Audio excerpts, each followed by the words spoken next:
Hey folks, Fernando doing another video for the More Survivalists and continuing with the topic of the previous video regarding what we could call now a global crisis, right? On different fronts for different reasons, but things are getting tough already and it's likely to get even worse in the not so distant future. How bad it will get or not, very difficult to say for sure, and this is one of those things that there's not a clean cut, a cookie cut version of things. This is not like a movie where a Hollywood movie, a Hollywood disaster movie where everything is simple. There's a bad guy, there's an event, and everything is understood.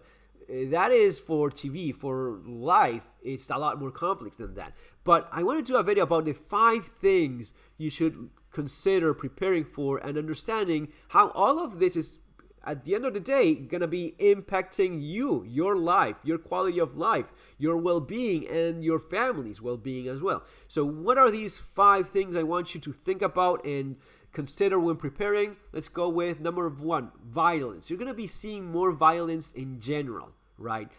More violence, political, on the street. This is already happening in different parts of the world. This is particularly bad in the United States right now. It's been that way for a couple years already. And watching the trial of Kyle Rittenhouse, it's insane that a kid that defended himself from basically criminals has to stand trial. I mean, he was visibly attacked and it's all caught on tape. Why on earth is he on trial? Just doesn't make any sense unless you understand that this is also political. We've got to a point where if you're on one side, you're one of the good guys, and if you're on the other, you're simply an enemy. You're no longer a political adversary as it used to be. No, you are an enemy that needs to be destroyed. It used to be that you could sit at the table with your cousin, your uncle, whatever, and he was a Democrat, someone else was Republican, someone else had other views, but you all had different ideas, or you could always say that we still agree on 99% of things. We're all good people. We all want to have a good life,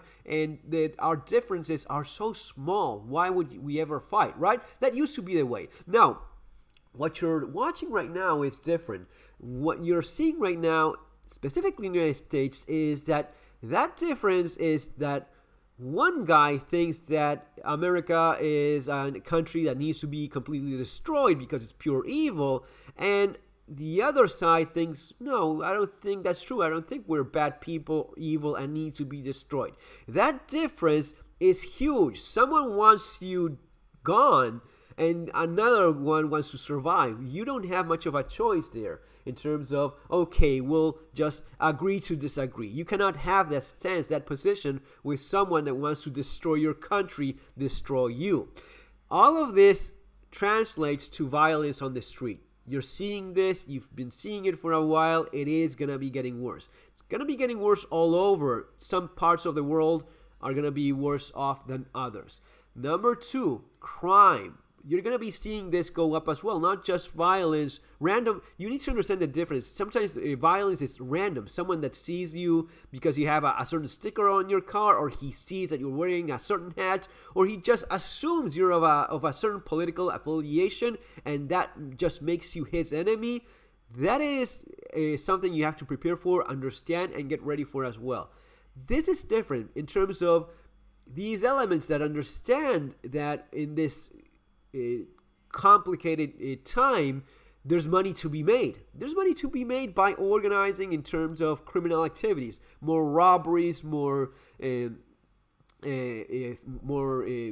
robbery on the street, more home invasions, more crime in general, more organized crime, which if they're smart enough, they know who they're going to be aligning with politically, and they will have kind of like a green light to go along with their activity. This is very common in the third world, not so common in more developed countries. It is now happening on an official level in the United States. You have criminal organizations that are siding with the government and gave a green light to keep doing their thing as long as they back them politically. The kind of thing you used to see in third world countries, you're seeing at an even greater scale right now in America. It is insane, but you know what I'm talking about. It is happening. But this means that you may be thinking, okay, but I don't get involved with any of this. I just don't it's not my thing. This is not going to be happening to me. It's not going to be impacting me. Yes, it is, because once you see this happen, all criminals are emboldened and made stronger and more confident. All criminals realize that, man, I can just go now with a gun pointed at some white guy and steal his crap. And if anyone says something, I can say, yeah, he's a damn racist. And as stupid as that sounds, it flies. Today, if you are a criminal and you attack a police officer on camera, you still get a march in your name if something happens to you because of your actions. You know this. This is happening. This makes these guys stronger on the streets, and you are more likely to be targeted by them. Number 3, in terms of the economic aspect of everything going on, poverty. This is happening already all over the world. You're seeing the impact of this when food prices go through the roof. I was just doing the China video about vegetables and fruits doubling in price in China in some cases. The price of food will go up in the following months and the following years, and this means more poverty. The price of everything is going to be going up, and that means more poverty as well. Poverty doesn't work in the same way in all places. For example, this kind of poverty that looks more like third worldly kind of poverty, you may see some of that. I mean, you see some of the tent cities in certain parts of the United States, and especially the drug problem, but not all poverty looks and goes down in the same way. There's going to be poverty of resources, not just food, about how much education can your kids get, how much health care, how much quality of life are you going to be having from now on? Because you can be extremely poor and live in a somewhat large house with a couple of old trucks, or maybe even new-ish or even new vehicles parked outside, and you're still poor. You're first world kind of poor, but poor nonetheless. What we're going to be seeing right now is, as the famous pyramid adjusts, a lot of that middle class is going to be dropping, and it's going to be a more decadent version of what that middle class used to be. All right.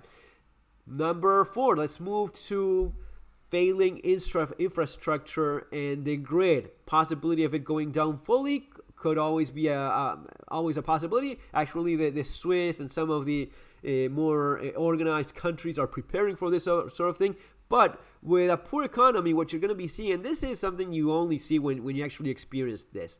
Over the years, if a country collapses economically or goes through a very rough patch, there's no money, for a lot of things. So what you're going to be seeing is failing infrastructure, bridges in poor condition or even collapsing, roads like crap, very bad, power supply, poor, water quality, bad as well. The grid in general is going to be worse off and not as reliable and not as good.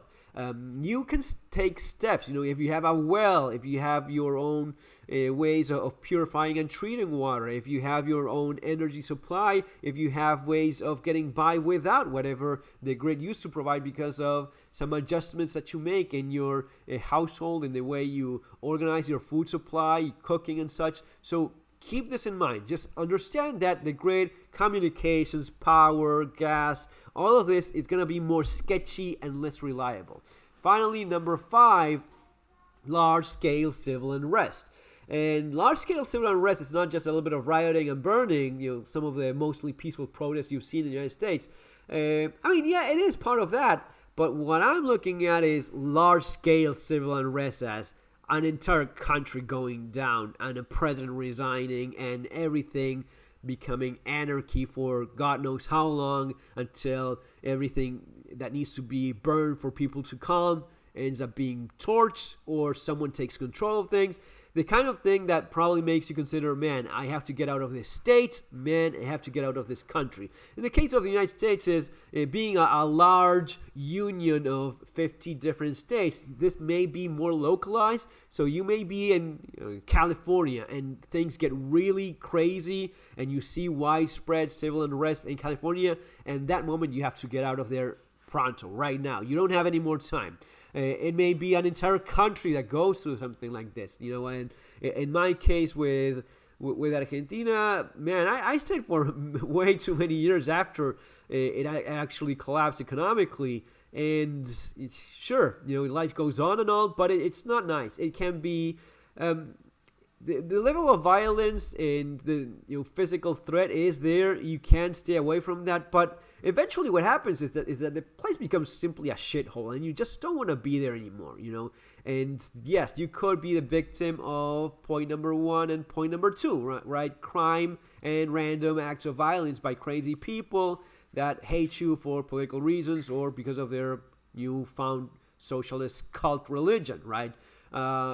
This thing as well, someone robbing you, mugging you, and being even more violent than they used to because they feel empowered because of the elite is saying, yeah, you go ahead, you go, girl, you go and shoot those bastards that have more stuff than you do. That's the kind of thing that gets pretty bad very fast.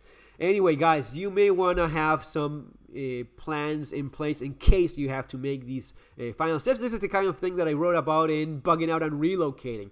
Bugging Out and Relocating is my least popular book. I am of the theory that it's my least popular book because it's one of the more grim, more serious things in terms of it all went to hell and I just cannot stay here anymore, and people don't like thinking about that too much. It is even too much for some people to even consider, but I think it's worth reading, and it's going to be giving lots of good ideas in terms of the economic collapse aspect, poverty, and all of that stuff. You have my first book, Surviving the Economic Collapse, and as always, Street Survival Skills. My latest book covers all the practical aspect of all of this that we're talking about here, guys. That's going to be all for now. Watch the previous videos, which I think can be quite useful. Take care. See you next time.